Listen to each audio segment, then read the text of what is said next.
morning, guys. We are going to do the last indicator lesson for indicator 42, and this one is lesson 2.5b, and it is from the Red Book. And in this lesson we are going to talk a lot about like and unlike terms, and the learning target, as you can see, I can identify and simplify algebraic expressions. Remember what we have talked about, the difference between expressions and equations in the past, and the biggest difference is that an equation has an equal to sign and an expression does not. An algebraic expression, normally if you just say an expression, it could be a number. You could just say 2 plus 3. That's an expression. But if I say 2 plus 3 is equal to 5, now that has become an equation because of the equal to sign. So that is one thing I needed you to remember, the difference between an expression and an equation. And then an algebraic expression is one in which we have not just numbers and operations, but we also have a variable. Remember, numbers are the constants, like 3, 4, 5, 6. These are all numbers, or fractional part, whatever. Those are numbers. Decimal part, those are numbers. Operation basically is PEMDAS. Okay, so are we adding, are we subtracting, are we multiplying, are we dividing, what are we doing? That is an operation. And a variable is any letter A to Z that is representing a number, and that's what makes it an algebraic expression, because we have variables and we have the number and we have an operation. Okay, so let's talk about the different vocabulary that you are going to hear in this lesson. The first one is terms, and terms are part of an algebraic expression. Okay, if I say 2z plus 8, my terms would be 2z and 8. So those are my two terms over here. Okay, so we'll do certain problems just now in which we'll talk about which ones are the terms, which ones are the like terms. So you'll see what we're talking about. All right. Like terms are terms that have the same variables raised to the same exponents. Okay. So again, if I say 2z plus 8y, these are not like terms.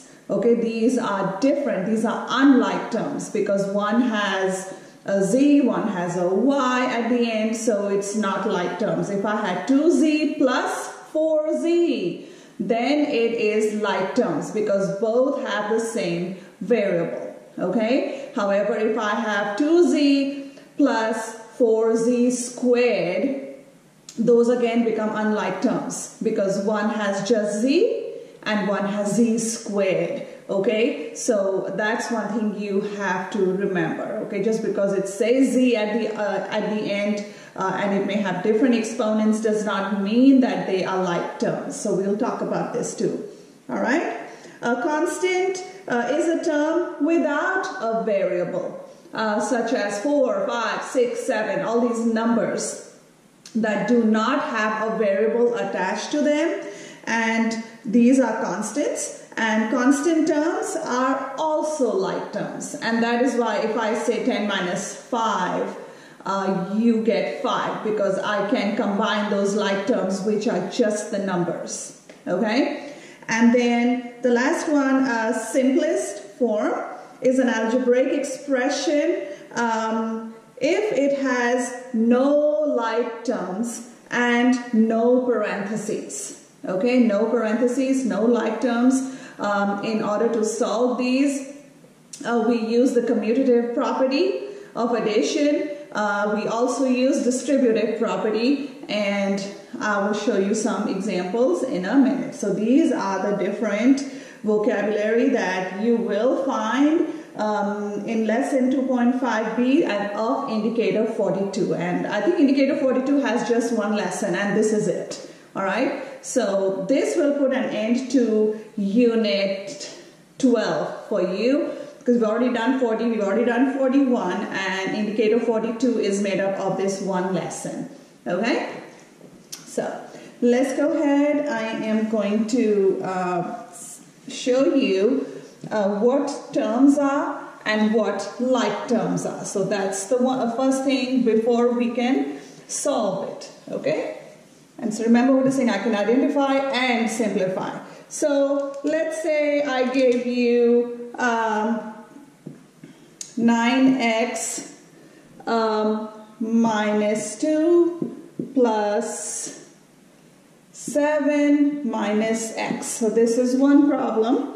And then if I give you another problem, which is 6 plus 5z minus 3z and plus z. All right. So here are my two problems, and I need to identify the terms and like terms in each expression. Okay. So if I look at the terms over here, I have 4 different terms. Okay. I have my terms here.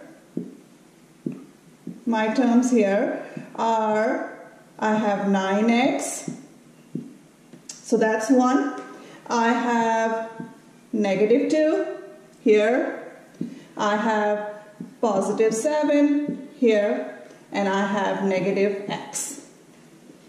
All right, so these are the 4 terms that I have over here. Okay, now the like terms, because this I'm going to need when I am going to solve these expressions. So my like terms, they should have the same variable attached to them, or they are constants. Remember, constant is a number that does not have a variable attached. Okay, so if I say which ones are my like terms over here, I can see this one here. I have 9x and I have minus x, and that basically means, if remember we've talked in the past that if there is no coefficient in front of a variable, that means there is one coefficient, and that's why, because 1 times any number is the number itself. So if I say minus x, that means I am subtracting 1x, or it's a negative x. Okay, so here are my like terms, because they both, so this means I have 9 of x's and I have one more negative 1x. All right, so this is basically what my like terms are over here. Okay, now let's look at this. The other like terms I have, because the constants can be like terms also. So I have negative 2 and I have positive 7, or you could have just written it as 7. Okay, so these are like terms and the negative 2 plus 7, these are like terms. All right, because both are numbers, I can add and subtract. Both have the same variable, and that is why I can add or subtract. Okay, so these are like terms in this one. Let's look over here. My terms here, my terms over here are, I have 6, I have 5z. Remember, if there's an addition sign in the front, it means it's a positive number. Okay. I have negative 3z and I have a z. Okay, so if I'm writing it like this, this basically means these are the 4 terms in this problem. Okay, and so therefore here my like terms now, my like terms in this case, I have 6 is just on its own. All right, so that's a plain constant over there. And then my like terms here that I can add or subtract in this case. I have 5z, I have negative 3z, and I have z. So these three are my like terms. Alright? If I had another number over here, if I had 9 plus 6, then I would have had like terms which would be 9 and 6. But in this case, the only like terms that I have got to solve in this case would be all the z's, because those are the same variable attached to the different coefficients. Okay? So this is how we decide whether it's a like term or not. Okay, and so what the terms are, those are the different parts of that algebraic expression. Okay, so let's simplify some problems now based on like terms. Okay, all right. So let's say I had to solve a problem, I had to simplify.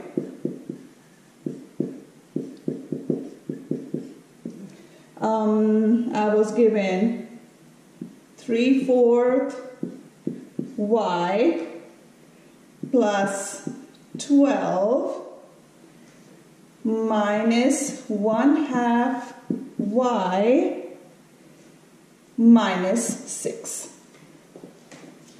Alright, so this is given to me. So what I need to do first is to put the like terms together. Okay, so I can see that I have 3/4 y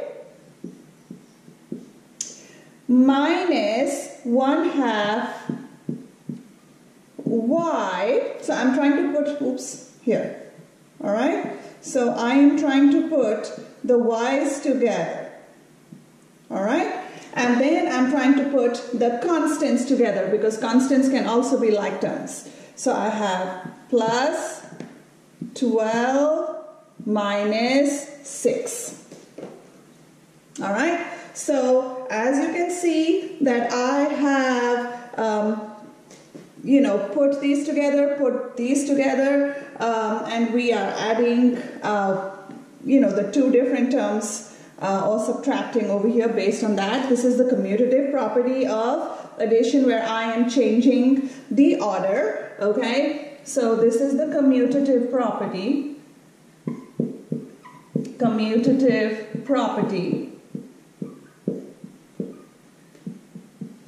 Okay, of addition.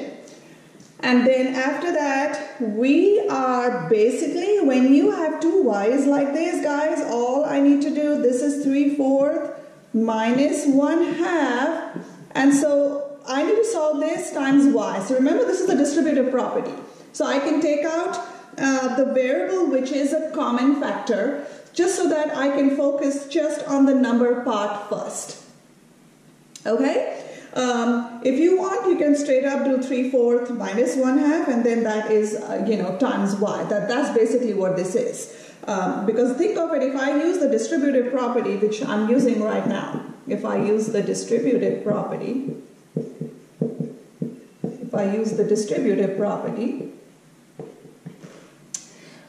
basically what am I doing? Y times 3/4, because every number inside is added or subtracted with the number of variable which is outside. So if I do 3/4 times y, I'll get 3/4 y, minus 1/2 times y, I'll get 1/2 y. Basically that's what this is. But I just wanted you to focus on this part, because that's the part that you will need to solve. And then you have plus 12 minus 6. Alright, so let's go ahead and solve this, and we know that these have unlike denominators. Okay, and we cannot add, subtract with unlike denominators unless we find the least common denominator. And by looking at 4 and 2, if you had done this, alright, so this is what we would get 2 and 1, and then we would get 2 over here, 1 and 1.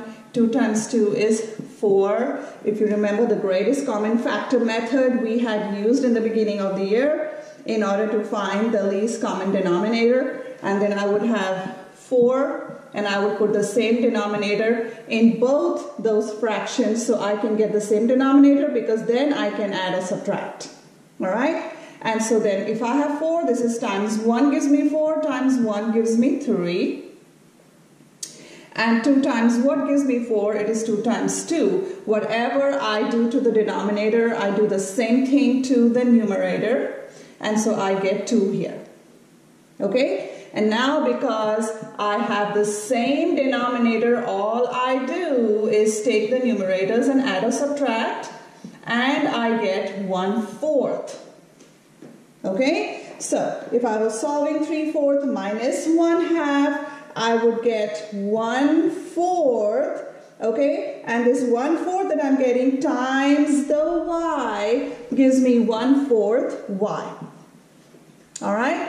Plus, because we have opposite signs, we have done adding and subtracting integers with different signs. So that basically means I am going to change this to addition, change 6 to -6. So that's basically what it is, opposite signs, subtract. And 12 minus 6 is 6. And now you can see I have 1/4 y plus 6. And this is my final answer. You cannot solve any further than this because these are unlike terms.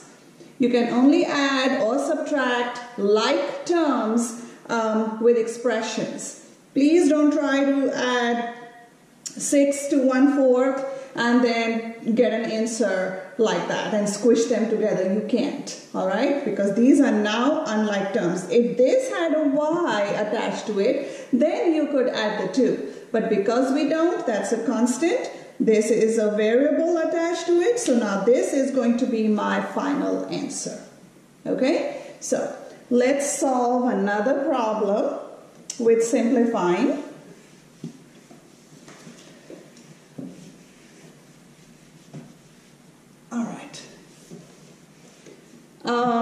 Let's say I am given something like 2 and 5/10 x plus 4 and 3/10 x minus 5. Alright, so when I look at this, I know that these are my 3 terms.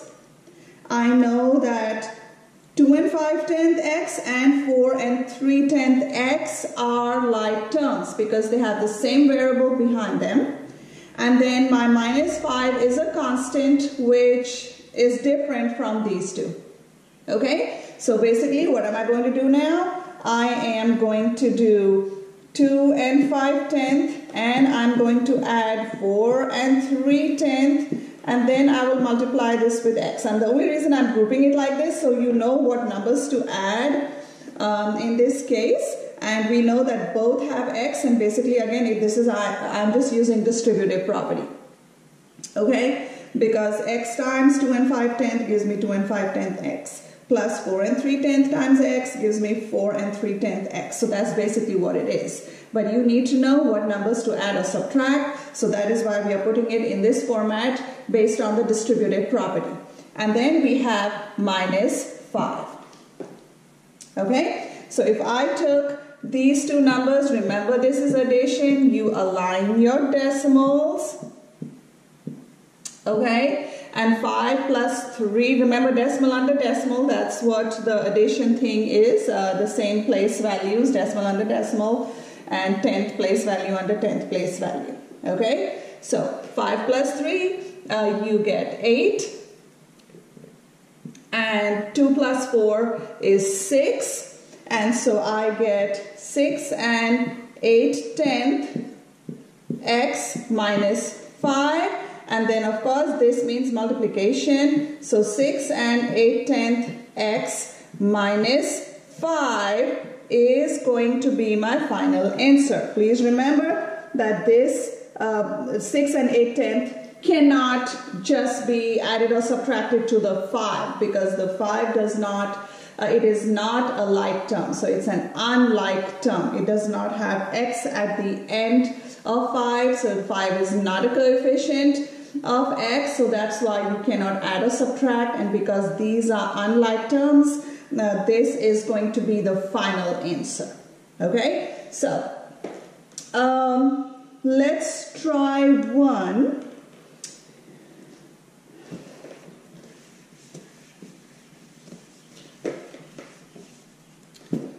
Which is, let's say we have 14 minus 3z plus 8 plus z. Okay, so if I look at this, my like terms are going to be negative 3z, and I have z. These are my like terms, and the constant can also be a like term, so I have 14 and I have 8. So those are my like terms. So that's how I'm going to group them so it becomes easy for me to add or subtract. Okay, so let's group those two together, and we have negative 3z plus z, all right, and then I have plus 14. Remember, there's nothing in the front. That means it's a positive constant, okay, and then I have plus 8. Okay, so remember, if numbers are written like this and there is nothing, no coefficient in front of a certain variable, this basically means that there is one of that variable. Okay, so if I grouped this first and then I grouped this, that's how I would solve it. Okay, now these are opposite signs, so I can just do this. I can say negative 3 plus 1, because there is one z, all right, and then I say z plus we have 14 plus 8 over here.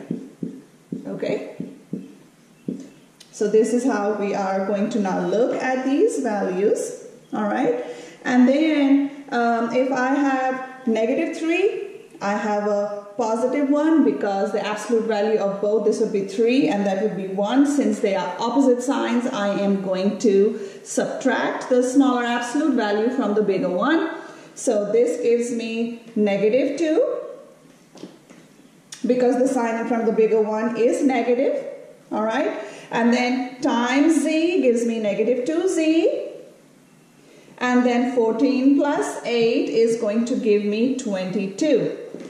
All right. So if I look at this, this does not have a z attached to it. It's a constant. So I cannot combine 22 with, please don't do 22 minus 2 and 20z and something weird like that, because these are different terms. You cannot add or subtract unlike terms in algebraic expressions. So when I get this, this is my final answer. All right. Let's do one.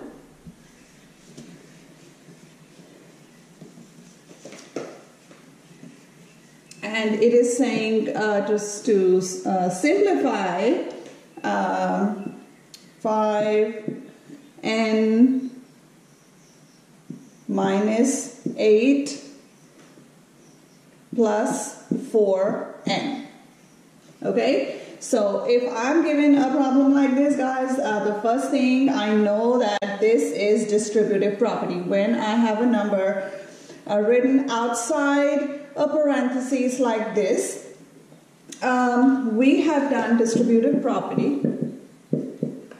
Okay, distributive property.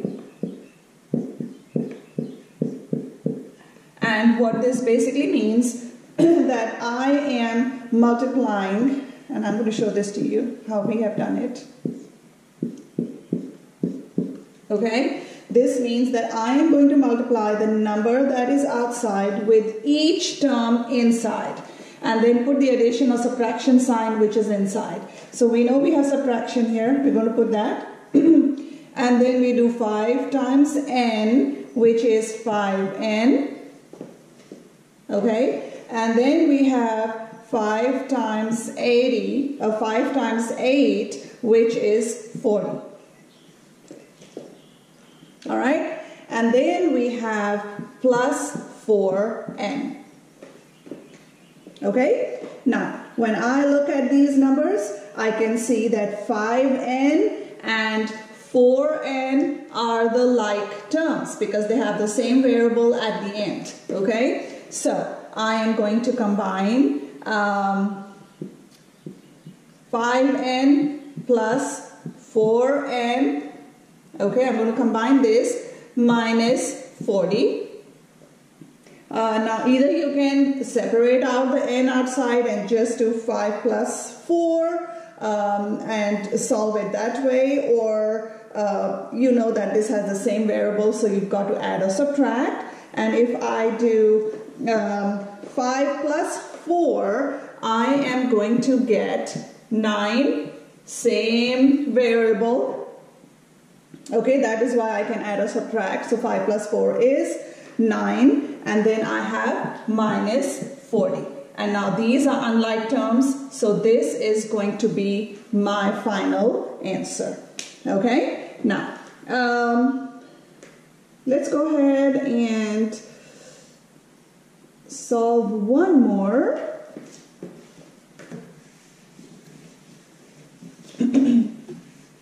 Using the distributive property, and then combining like terms and unlike terms cannot be combined, but yeah, let's do 2g plus 4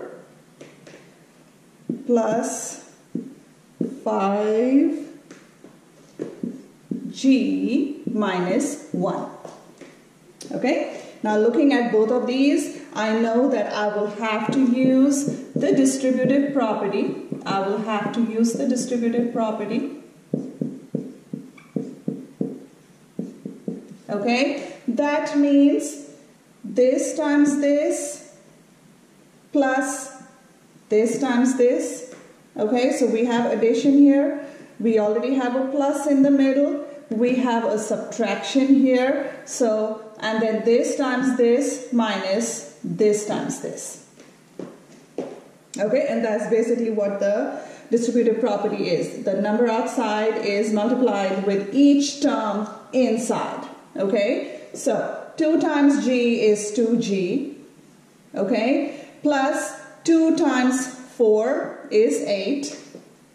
Okay, plus 5 times g is 5g minus 5 times 1 is 5. Okay, so now when I look at this, my like terms, which I've got to add or subtract, my like terms are 2g and 5g. So this is one like term, and then the other one is 8 and negative 5. Okay, so that's how we're going to organize these now. So I am going to put 2g plus 5g because I want to put the same terms together so I can add or subtract. Okay, plus 8 minus 5.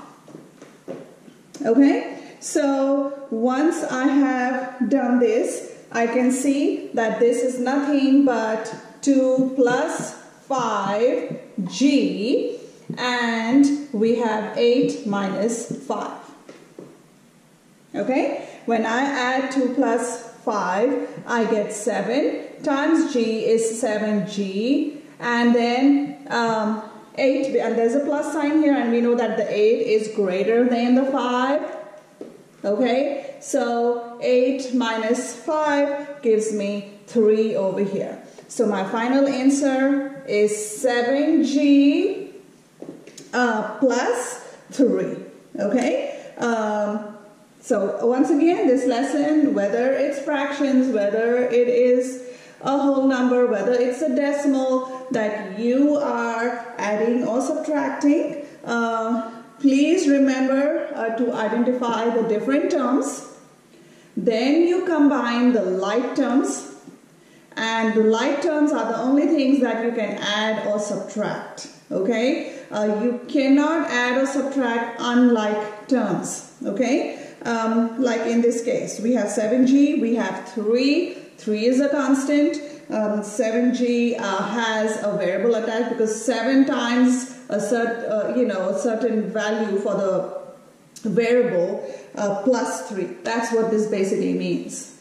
Okay, and so you can combine like terms, you cannot combine unlike terms. So remember, it's an expression which is different from an equation because this does not have an equal to sign.